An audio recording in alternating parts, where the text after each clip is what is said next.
Hi guys, നമ്മൾ കഴിഞ്ഞ വീഡിയോയിൽ റെസ്പിറേറ്ററി സിസ്റ്റത്തിനെ കുറിച്ച് പഠിച്ചിട്ടുണ്ടായിരുന്നു. അപ്പോൾ റെസ്പിറേറ്ററി സിസ്റ്റത്തിനകത്ത് വരുന്ന കാര്യമാണ് ലങ്സ് വോളിയം ആൻഡ് കപ്പാസിറ്റി എന്നുള്ളത്. അപ്പോൾ ഇന്നത്തെ വീഡിയോയിൽ നമ്മൾ ഉൾപ്പെടുത്തിയിരിക്കുന്നത് ലങ്സ് വോളിയം ആൻഡ് കപ്പാസിറ്റീസ് ആണ്. ലങ്സിൻ്റെ ഫങ്ഷൻ പ്രോപ്പർ ആയിട്ടാണോ നടക്കുന്നത് എന്നറിയാൻ വേണ്ടിയിട്ട് നമുക്ക് ലങ്സ് വോളിയം ആൻഡ് കപ്പാസിറ്റിയുടെ മെട്രിക്സ് അറിഞ്ഞിരിക്കണം. ഇത് മെഷർ ചെയ്യാൻ വേണ്ടിയിട്ട് യൂസ് ചെയ്യുന്ന എക്യുപ്മെൻ്റ് ആണ് സ്പൈറോമെട്രി എന്ന് പറയുന്നത്.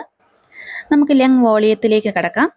4 തരത്തിലുള്ള ലങ് വോളിയംസ് ആണുള്ളത്: tidal volume, inspiratory reserve volume, expiratory reserve volume and residual volume. Tidal volume എന്ന് പറഞ്ഞാൽ നോർമൽ ബ്രീത്തിങ്ങിൻ്റെ സമയത്ത് എത്രമാത്രം എയർ ആണോ നമ്മൾ ഇൻഹേൽ ചെയ്യുന്നത്, എക്സേൽ ചെയ്യുന്നത്, അതിൻ്റെ ആവറേജ് വാല്യൂ ആണ്. അത് നോർമലി വരുന്നത് 500 ml ആണ്. അടുത്തത് ഇൻസ്പിരേറ്ററി റിസർവ് വോളിയം. നോർമൽ ടൈഡൽ ഇൻഹലേഷനേക്കാൾ കൂടുതൽ വോളിയം ഓഫ് എയർ നമ്മൾ ഇൻഹേൽ ചെയ്യുമ്പം ഉള്ള കപ്പാസിറ്റി ഓഫ് വോളിയമാണ് ഇൻസ്പിരേറ്ററി റിസർവ് വോളിയം എന്ന് പറയുന്നത്. അതിൻ്റെ ആവറേജ് വാല്യൂ എന്ന് പറയുന്നത് 3000 ml ആണ്. അടുത്തത് എക്സ്പിരേറ്ററി റിസർവ് വോളിയം.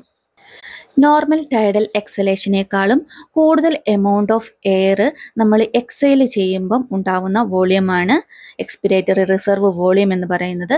അതിൻ്റെ ആവറേജ് വാല്യൂ എന്ന് പറയുന്നത് 1200 ml ആണ്. അടുത്തതാണ് റെസിജ്വൽ വോളിയം. നമ്മൾ മാക്സിമം എമൗണ്ട് ഓഫ് എയർ ലങ്സിൽ നിന്ന് എക്സേൽ ചെയ്ത് കളഞ്ഞാൽ പോലും ലങ്സ് കൊളാപ്സ് ആവാതിരിക്കാൻ വേണ്ടിയിട്ട് കുറച്ച് എമൗണ്ട് ഓഫ് എയർ ലങ്സിൽ തന്നെ ഉണ്ടായിരിക്കും. അതിനെയാണ് നമ്മൾ റെസിജ്വൽ വോളിയം എന്ന് പറയുന്നത്. അതിൻ്റെ ആവറേജ് വാല്യൂ ആണ് 1200 ml. അടുത്തത് നോക്കുന്നത് ലങ് കപ്പാസിറ്റീസ് ആണ്.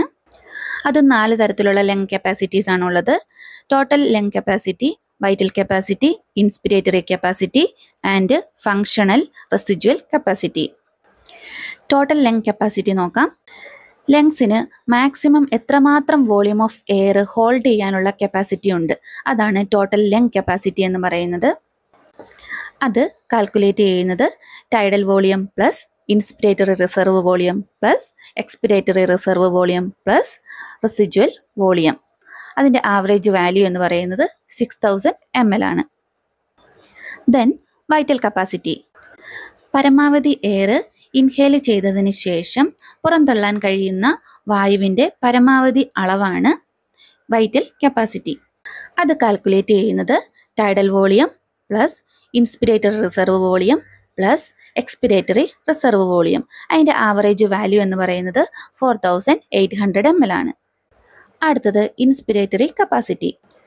നോർമൽ എക്സലേഷന് ശേഷം ശ്വസിക്കാൻ കഴിയുന്ന എയറിൻ്റെ മാക്സിമം അളവാണ് ഇൻസ്പിരേറ്ററി കപ്പാസിറ്റി. അതിൻ്റെ ഫോർമുല വരുന്നത് tidal volume plus inspiratory reserve volume. അതിൻ്റെ ആവറേജ് വാല്യൂ എന്ന് പറയുന്നത് 3500 ml ആണ്. Last one functional residual capacity. Normal എക്സലേഷന് ശേഷം ലങ്സിൽ ശേഷിക്കുന്ന എയറിൻ്റെ അളവാണ് ഫങ്ഷണൽ റെസിജ്വൽ കപ്പാസിറ്റി. അതിൻ്റെ ഫോർമുല വരുന്നത് expiratory reserve volume plus residual volume. അതിൻ്റെ ആവറേജ് വാല്യൂ 2400 ml ആണ്. അപ്പോൾ ഇത്രയേ ഉള്ളൂ ലങ് വോളിയംസ് ആൻഡ് കപ്പാസിറ്റീസ്. ഈ ഒരു എക്സ്പ്ലനേഷൻ നിങ്ങൾക്ക് മനസ്സിലായെന്ന് വിചാരിക്കുന്നു.